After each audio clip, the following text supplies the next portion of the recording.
Potemkin propaganda refers to a form of communication or public messaging that creates an illusion of success, stability, or progress, while concealing underlying problems or failures.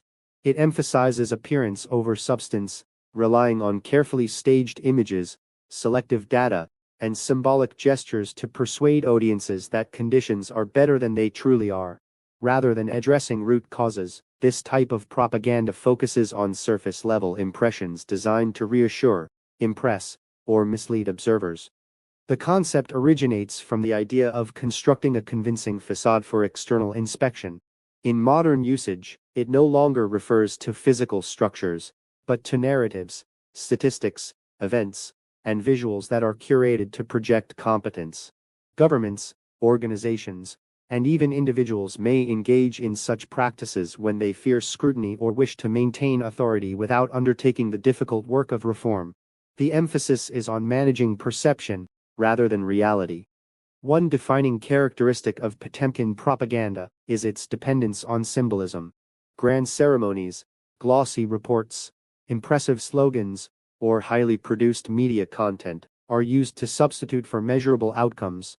These symbols are not inherently false, but they become deceptive when they are presented as evidence of success, while substantive issues remain unresolved or are deliberately ignored. Another key feature is the selective presentation of information.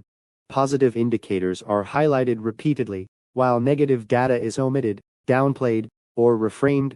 This selective framing creates a distorted picture that feels coherent and optimistic, even though it lacks completeness. Over time, audiences may begin to sense the gap between rhetoric and lived experience, which can erode trust. Potemkin propaganda often thrives in environments where accountability is weak. When independent evaluation, free media, or internal criticism is discouraged, surface-level narratives can persist unchallenged. In such contexts, decision-makers may come to believe their own messaging, mistaking polished representation for genuine achievement, which further delays meaningful change. The consequences of Potemkin propaganda can be serious. Resources may be diverted toward maintaining appearances, instead of solving real problems. Stakeholders who rely on accurate information may make poor decisions, and morale can decline among those who recognize the disparity between official claims and everyday reality. In the long run, the collapse of the facade can be more damaging than early acknowledgement of failure. In conclusion, Potemkin propaganda is not merely about deception, but about avoidance, replacing hard solutions with attractive illusions. It offers short-term reassurance at the cost of long-term credibility and effectiveness. Genuine progress requires confronting uncomfortable truths, investing in substance rather than spectacle, and valuing transparency over performance. Without this shift, even the most impressive facade eventually reveals its emptiness.